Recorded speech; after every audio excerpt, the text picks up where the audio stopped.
asli. Orang sini makam semua. Nah itu apakah makamnya itu waktu bedol desa dipindahkan atau tetap di... Nah ini masih ada batu-batu nisan zaman dulu sobat desa. Namun sayangnya lagi-lagi dicoret-coret sama orang-orang yang...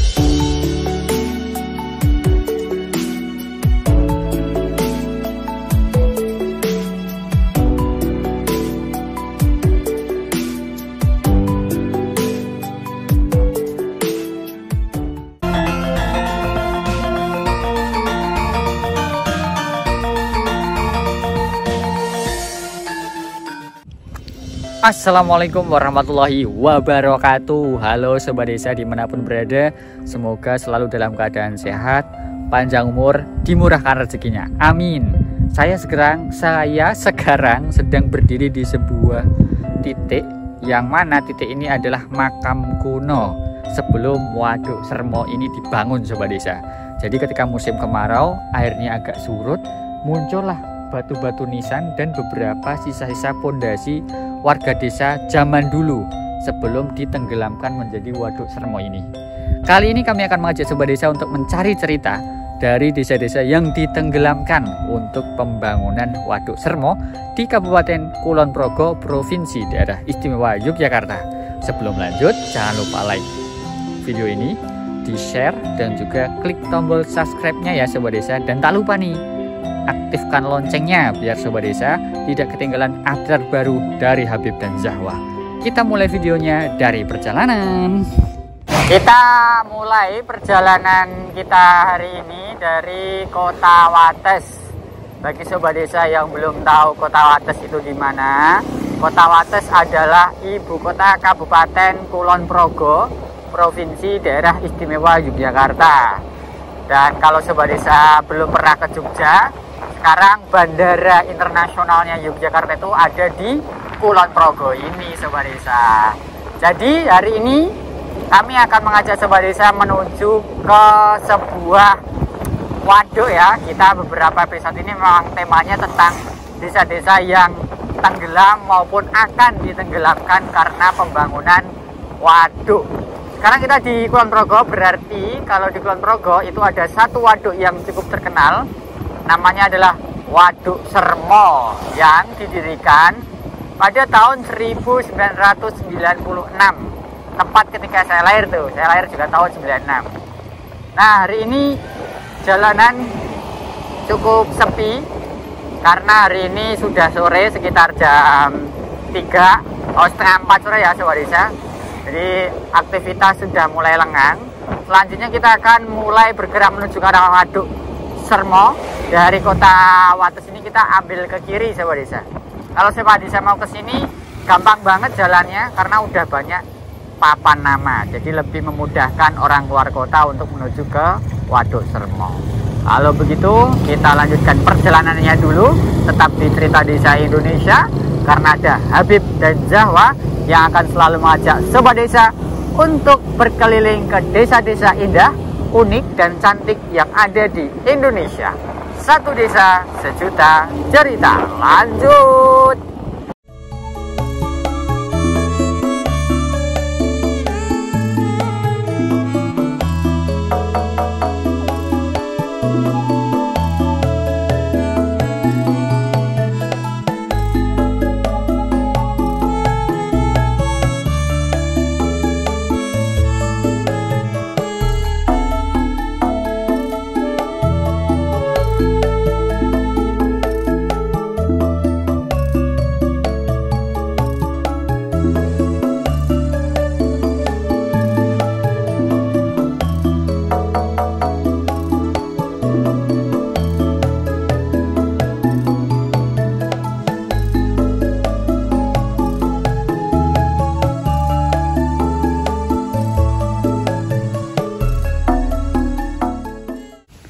Nah ini kita sudah sampai di salah satu sisi Waduk Sermo sobat desa.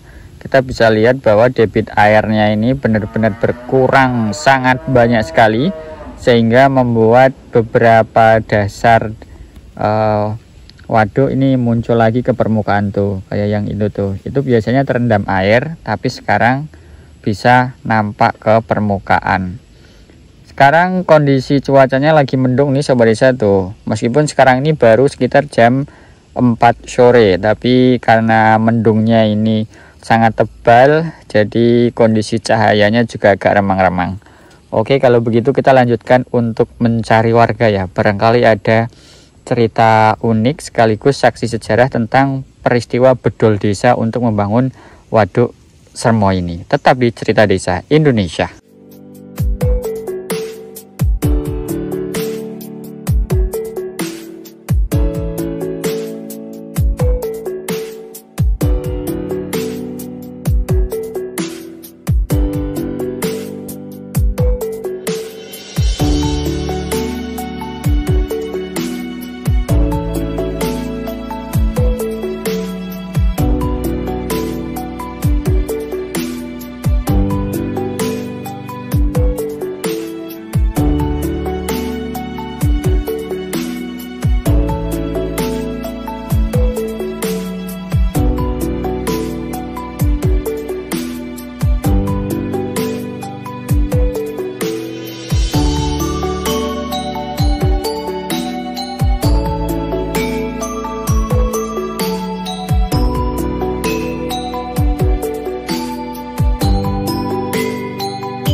Ya, selamat sore Bapak. Alhamdulillah nih Sobat Desa, kita sudah bertemu sama salah satu warga asli sini nggih Pak nggih? Nggih. Atas nama siapa Bapak? Saya Abadi. Kebetulan juga warga asli sini, Mas. Warga asli sini. Nah, Pak Abadi. Namanya bagus, Pak. Berarti namanya akan selalu terkenang abadi ya bagi anak cucu. Nah, Pak Abadi, ini kan waduk Sermo lagi surut, Pak. Apakah kejadian ini selalu ada tiap tahun atau hanya waktu-waktu tertentu, Pak? Ini untuk air surut itu memang setiap tahunnya seperti itu, Mas. Jadi kalau pas musim surut itu terjadi kalau pas musim kemarau. Yang pertama memang dapat dari adanya musim kemarau, yang kedua memang adanya waduk kan juga untuk berfungsi untuk pengairan sawah di bawahnya, seperti itu, Mas. Oke, Pak, kalau boleh tahu nama dari desa yang ada di sini tuh sekarang namanya desanya apa? Terus masuk kecamatan mana, Pak? Kalau wilayah sini itu maksudnya desa, jadi sekarang itu kelurahan, Mas. Kelurahan Hargowilis, terus pendukuhannya itu Sermo Tengah. Kabupatennya Kulon Progo dari tema Yogyakarta. Kalau Kapanewonnya, Pak? Kapanewonnya Kapanewon Kokap. Oh, Kapanewon Kokap. Ya, berarti sudah jelas ya Sobat Desa, di sini masuk ke kecamatan atau Kapanewon Kokap. Nah, Pak, ini kan waduk ini kalau saya baca-baca itu dulu dibangun di tahun 1996 ya. 96. Nah, kira-kira bisa diceritakan, Pak, dulu awal mulanya ada desa berapa aja yang harus ditenggelamkan, kemudian sekarang warga yang dipindahkan itu kemana, Pak? Memang betul peresmian, Mas. Peresmian itu tahun 96 itu masih Pak Soeharto. Terus untuk perencanaan memang dari tahun 80-an itu memang sudah ada wacana bahwa di di Kelurahan Hargowilis itu memang itu khususnya di Kulon Progo memang akan dibangun sebuah waduk atau bendungan seperti itu.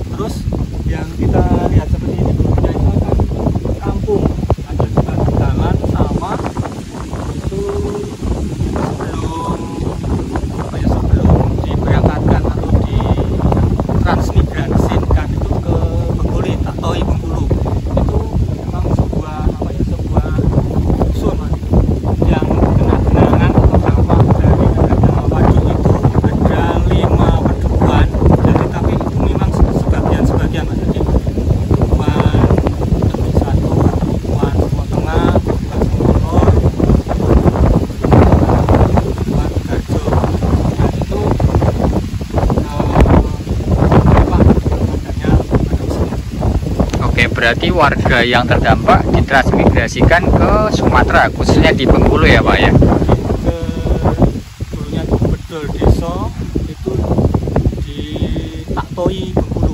Oh Bengkulu, berarti itu di tahun 96 itu Pak? Jadi sebelum ya sekitar tahun 96. 96 ya. Oke, nah berarti banyak sekali ya Pak ya yang harus dipindahkan dari wilayah ini.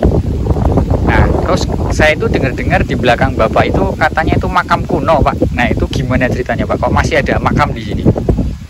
Apakah memang itu pemakaman umum atau seperti apa? Ya, betul Mas. Jadi dulunya itu adalah pemakaman umum dari warga sini, dari nenek moyang sini juga, dan itu kebetulan juga ada dari kerabat, kalau tidak salah itu dari kerabat Pangeran Diponegoro juga ada di sini, dan kebetulan itu namanya makam Jambu Mangli, seperti itu orang sini, makam Jambu Mangli. Nah itu apakah makamnya itu waktu Bedol Desa dipindahkan atau tetap ditenggelamkan Pak? Baik, dari pemerintah dulunya memang ada ada program itu dipindahkan ke makam yang lain. Artinya memang ada program seperti itu Mas. Dan kebetulan kalau memang masih ada ahli warisnya memang dipindahkan Mas. Tapi kalau yang sudah terputus, artinya sudah tidak ada ahli warisnya, memang masih ada di sana Mas, seperti itu. Jadi memang sudah ada program dari pemerintah untuk memindahkan makam, termasuk makam yang dipercaya sebagai keturunannya Pangeran Diponegoro Pak. Ya, apakah masih di sana berarti ya? Sudah sudah dipindah Mas. Oh, juga sudah dipindah. Makam Bibis sebelah timur dari Waduk Semo. Siap. Nah, pertanyaan terakhir ini berkait dengan cerita-cerita yang beredar di luar sana Pak. Salah satunya adalah tentang cerita mistis yaitu Mbah Sermo. Nah, itu sebenarnya seperti apa sih Pak di sini? Apakah itu sebatas mitos atau seperti apa mau Pak? Iya Mas, jadi memang lokasi atau tempat ini memang dinamakan Ki Sermo. Tapi dari cerita mbah-mbah dulu memang pendirinya lokasi sini atau daerah sini memang dari makam dari sosok yang dinamakan Ki Sermo. Ki Sermo itu. Oh, berarti itu memang sudah cerita turun temurun ya Pak.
Berjalan ke tengah pulau itu ya Sobat Desa. Pulau ini hanya nampak ketika debit air atau volume air dari Waduk Sermo ini surut. Ngomong-ngomong, di depan kita ini adalah jalan Sobat Desa. Jalan aspal yang sekarang sudah mulai rontok karena sudah lama sekali terendam oleh air. Bisa kita lihat bahwa dulu permukaannya itu miring turun ke bawah sana. Di depan sana itu langsung air Sobat Desa. Kalau kita mendengarkan kembali rekaman wawancara dengan Bapak Abadi itu disebutkan bahwa dulu di sini tuh ada 5 padukuhan yang harus dipindahkan. Masyarakatnya ditransmigrasikan ke Pulau Sumatera, tepatnya di Kabupaten nama wilayahnya, sekarang udah provinsi ya, Provinsi Bengkulu, di daerah Sumatera Selatan. Terus mayoritas sudah tinggal di sana Sobat Desa. Nah, semoga Sobat Desa yang dulu ikut proses transmigrasi dari wilayah ini bisa menyimak video ini ya. Sekarang kami akan menceritakan tentang kondisi dusun yang sudah lama tenggelam. Nih Sobat Desa, ini adalah jalan aspal yang sudah tenggelam selama berapa tahun ya? Kalau dari tahun 95 berarti seumuran sama saya Sobat Desa, sekitar 26 tahun nih. Ini jalan ya, jalan utamanya. Kemudian kita akan mencoba datang ke wilayah yang disebut-sebut sebagai makam kuno. Oke ya, bismillahirrahmanirrahim. Nah, sembari kita jalan ke sini, itu kawasan ini tuh biasa digunakan untuk camping. Tuh Sobat Desa. Nah, camping kan. Ini bagus banget kalau nanti pas pagi hari ya. Pagi hari matahari terbit dari arah sana, terkena sinar matahari. Pemandangannya josh. Kurang lebih seperti ini foto-fotonya ya kalau Sobat Desa mau camping ke sini. Pagi-pagi bisa menikmati pemandangan yang sangat indah. Ini sebenarnya saya mau nerbangin drone ya, tapi anginnya gede banget ini. Ini kita jalan ke depan dan sudah mulai memasuki puing-puing dan juga batu nisan. Tadi sebenarnya kita diminta untuk bawa motor Sobat Desa masuk ke sini. Cuman akan lebih seru kalau kita jalan kaki kayak gini ya.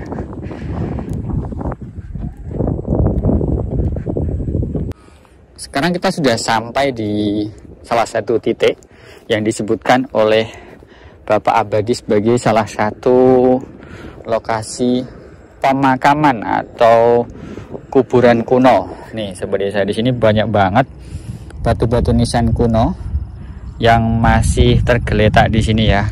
Ini sudah dipindahkan beberapa Sobat Desa, yang masih ada ahli warisnya. Sementara kalau yang tidak ada ahli warisnya itu tidak dipindahkan. Ini ya, ini salah satunya ada di sini nih.